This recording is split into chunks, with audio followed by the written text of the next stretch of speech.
Bismillahirrahmanirrahim. Assalamualaikum warahmatullahi wabarakatuh.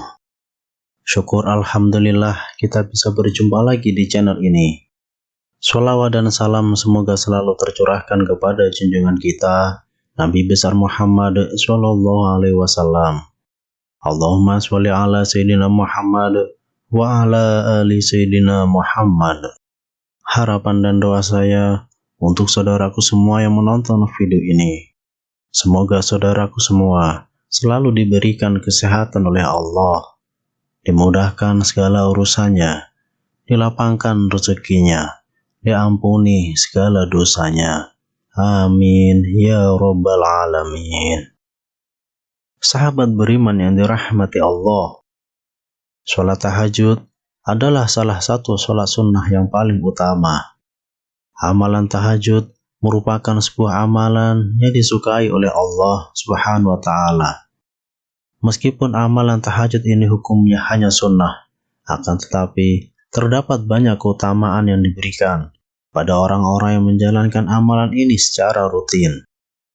Satu di antaranya adalah orang-orang yang melakukan tahajud akan diberikan tempat yang terpuji di dunia dan di akhirat oleh Allah Subhanahu wa Ta'ala. Karena malam hari merupakan waktu yang sangat baik untuk memohon kepada Allah Subhanahu wa Ta'ala.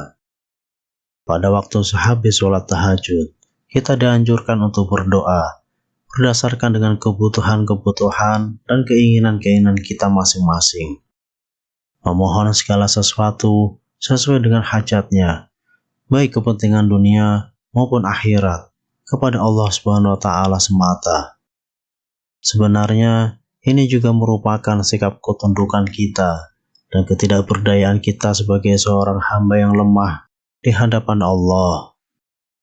Sementara itu di sisi lain, Allah SWT merupakan zat yang maha pengasih. Dengan kata lain, kita tidak bisa mendapatkan segala hal di dunia maupun di akhirat, selain atas izin darinya semata.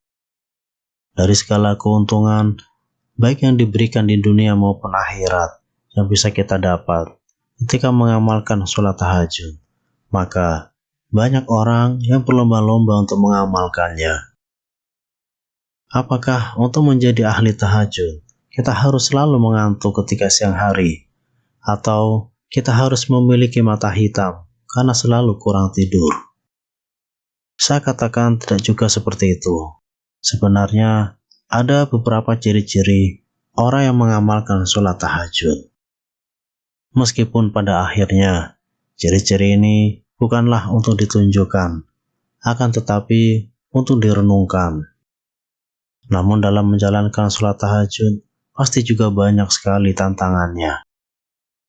Berikut ini adalah ciri-ciri ahli tahajud.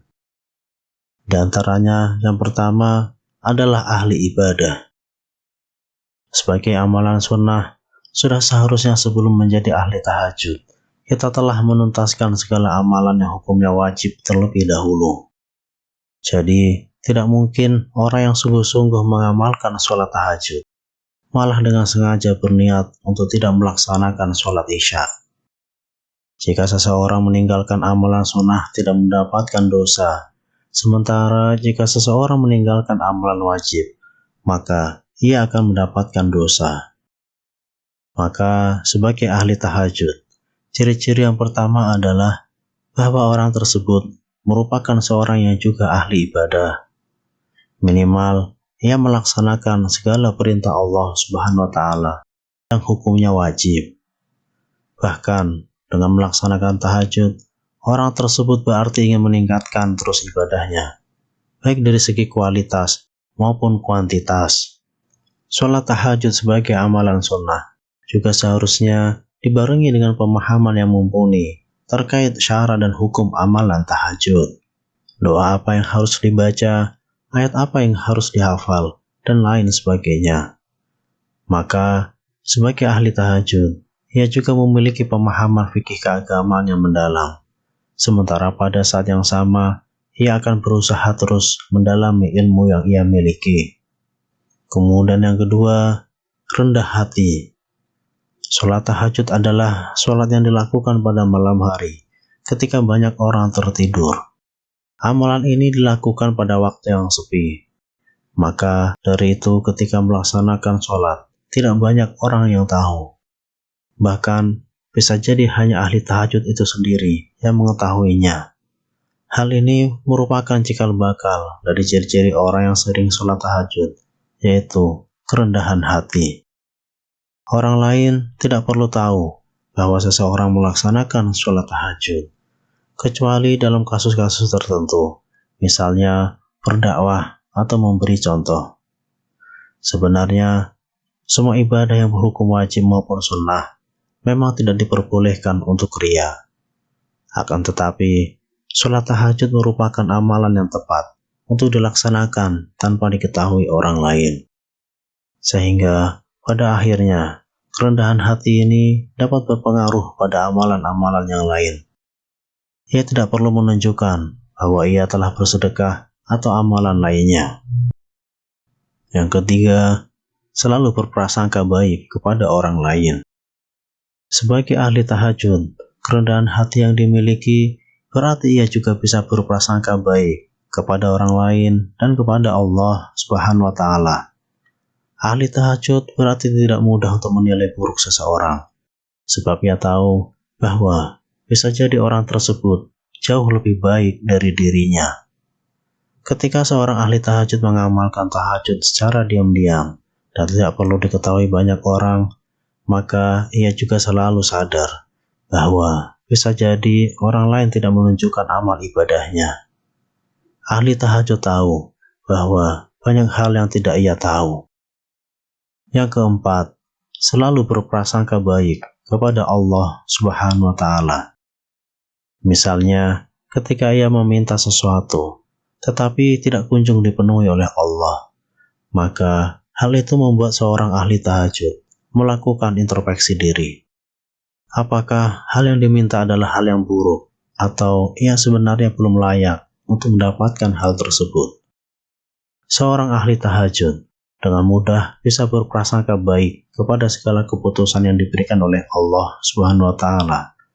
Sebab seorang ahli tahajud tahu bahwa Allah adalah zat yang maha tahu. Yang kelima, disiplin. Bangun di malam hari untuk melaksanakan sholat tahajud secara rutin membutuhkan niat yang matang. Maka dengan melaksanakan tahajud, ahli tahajud dilatih untuk hidup secara disiplin. Sebab ia harus memotong jam tidurnya pada waktu tertentu untuk melaksanakan tahajud. Untuk bisa bangun sepertiga malam terakhir, maka ia harus tidur lebih awal. Oleh karena itu, ia juga selalu peka akan berjalannya waktu.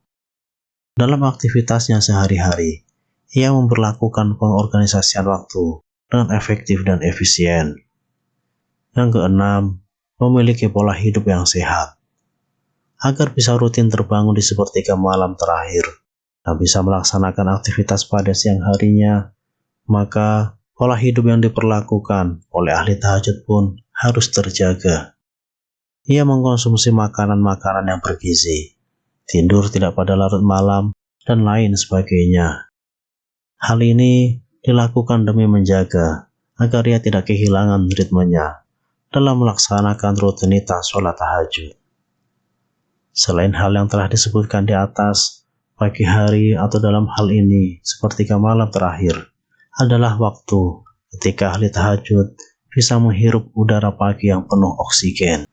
Sebab terbebas dari polusi yang banyak dikeluarkan ketika orang-orang beraktivitas pada siang dan sore hari.